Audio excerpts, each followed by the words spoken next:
अभी मान लीजिए पूजा का टाइम है, आप मीट बेच रहे हैं और मीट में यदि कपड़ा लगा के नहीं बेच रहे हैं तो वो गलत है। आप मीट को जो बेचते हैं तो कपड़ा लगा के बेचिए। और बोलिए तो क्या कीजिएगा? क्या कीजिएगा? हमको क्या करना है? म्युनिसिपल एक्ट के अनुसार वो नियम का यदि उल्लंघन होगा, प्रशासन उसके ऊपर कार्रवाई करेगी। आपको पता है सर यहाँ किसकी सरकार चल रही है? किसकी सरकार चल रही है?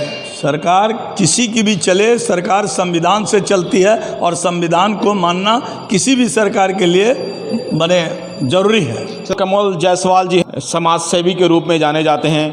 सर आज शांति समिति की बैठक हो रही है चैम्बर ऑफ कॉमर्स भागलपुर में, तो क्या निर्णय लिया गया? देखिए, भागलपुर की ये एक व्यावसायिक संस्था है chamber of commerce and industry.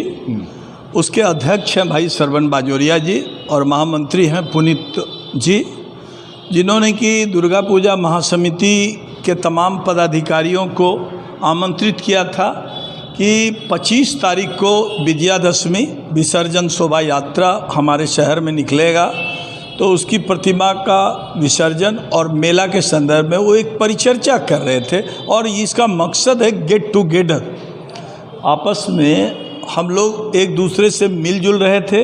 और आज की बैठक में मुख्य रूप से भागलपुर नगर निगम की प्रथम महिला मेयर साहिबा डॉक्टर वसुंधरा लाल जी की भी उपस्थिति हुई।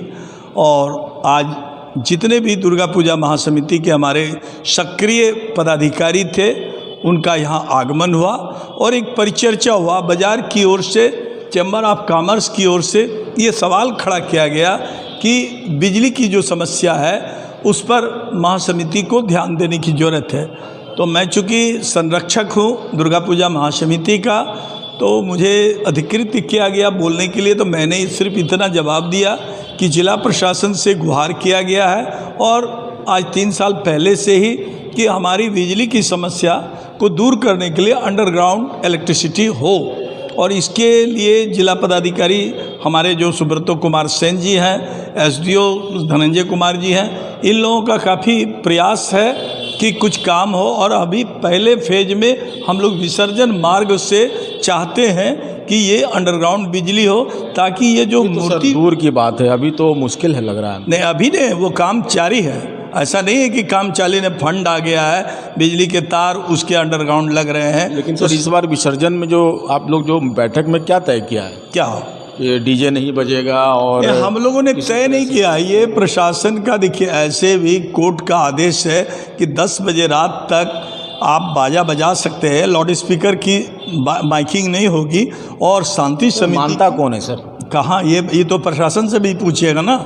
मानता शांति समिति के इम्पोर्टेंट पार्ट है। मैं बता रहा हूँ, खाली समिति में बैठक करते हैं, इम्प्लीमेंटेशन नहीं है। सर आप सुन लीजिए, 10 बजे रात के बाद किसी मंदिर और किसी मस्जिद के गुंबज पर आपका बाजा नहीं बजता है। ये सरकार का फरमान है तो उसको लागू किया जाता है। आप 10 बजे रात के बाद यदि बाजा बजता है तो आप स्थानीय थाना को इन्फॉर्म कीजिए, बाजा का भोपो उतार लिया जाएगा। ये कोर्ट का डिसीजन है। और रहा सवाल यहाँ एसडीओ का इम्प्लीमेंटेशन हो रहा है सर, कर रहा है, तो कहाँ आपका बाजा बज रहा है ये बता दीजिए, आप प्रशासन को बताइए। हम लोग पदाधिकारी थोड़ा हैं। शांति समिति शांति स्थापित करने के लिए बनी है, वो एडमिनिस्ट्रेटिव पावर उसके पास नहीं है, वो सामाजिक कार्यकर्ताओं की। लेकिन शांति समिति की बात तो लोग नहीं मानते सर। तो भैया नहीं मानते हैं उसके लिए पुलिस प्रशासन है ना, डंडा और बल दोनों है ना, मजिस्ट्रेट भी है ना, उसको भी तो आपका भी काम है इन्फॉर्म करना। हमारा काम नहीं है उसको कि बाजा उतारना, लाउड स्पीकर उतारना। जो एक्ट है उसका अनुपालन होगा। कमल जायसवाल जी, न्यूज़ 21 चैनल से बात करने के लिए बहुत धन्यवाद सर।